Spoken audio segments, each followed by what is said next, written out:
Week 3 done, entering into week 4 of my prep. I am really weak today. I'm also out of breath, so my voice is a little off because I just got done with quad day. Let's take a look. Yeah, not bad. Not bad. I've been practicing posing a little bit more. I'm noticing that as I get closer to competition, now that I'm in prep, my biggest hurdle is going to be posing. Because I don't know if you know this, but it takes a lot of energy just to flex. And to be able to do it correctly, having the right posture, the right shoulder angles, the right turn, the right kink in the knees, everything, and with a smile on my face, which I don't do much of. It's a lot of work. Like even practicing, I'm not in the posing room today, but even practicing in the posing room, just holding a few poses, like just holding that for a few seconds, I'm like out of breath. It probably doesn't help that I do it after my workout, but I want a little bit of a pump before I go into it. I'm finishing up this mesocycle of this current routine that I'm doing. So the next phase that I'm going to be going into is going to be focusing on strength and then really relying on those intensity techniques. So things like drop sets or myo reps, things where I can add a lot of volume without having to rely on going heavy so that I can continue to build muscle and preserve that muscle as I lower my calories, because it is so easy to lose muscle on a deficit. When you're trying to cut fat, you're gonna lose muscle. So doing everything that you can to preserve that muscle is so important. You should honestly be training to build muscle if you're trying to burn fat. That is how important it is, because I see it so many times with people with whom I've talked to. I've seen it with people that have come in that have become my clients that have said that they have just focused on cardio and they've lost the weight, but they lose the muscle in the process. And unfortunately, via an in-body scan, it shows that their fat actually goes up during this phase. So when they get to that level of body fat, or I should say when they get to the weight that they want, not only do they not look the way that they want to because they've tacked on extra body fat due to the muscle loss, but when it comes time to them deciding that they want to start building muscle again, their likelihood of putting on a lot of fat because now they're going into a surplus is very high. And in a lot of these cases, not every case, but a lot of them, when they do go on these really intense deficits and they're just focusing on cardio and not taking weight training seriously as a priority, their deficit goes far below their basal metabolic rate, below their metabolism.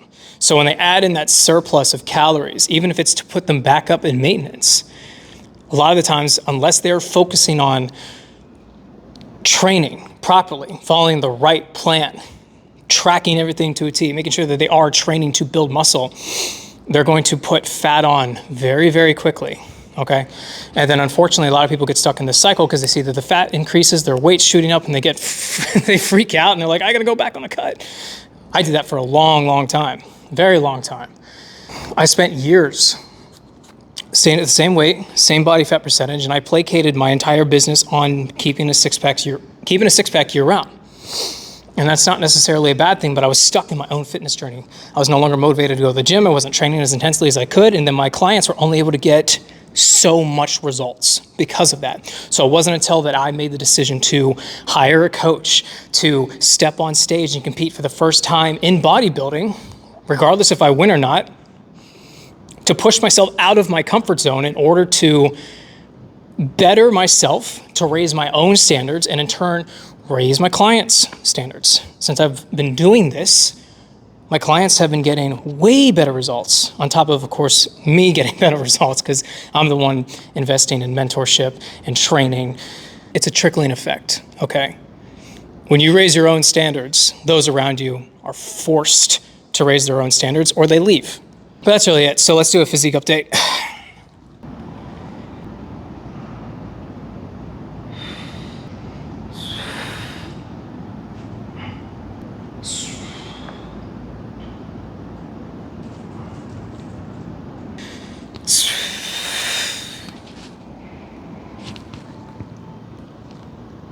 I'm not supposed to take my shirt off, but literally as soon as I took my shirt off and started posing, some guy just stepped up to the window and he's like, what's he doing? I'm like, fuck it.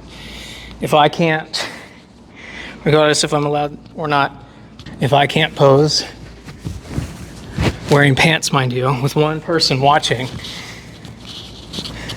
How the hell am I going to stand on stage and compete? Anyway, that's the update.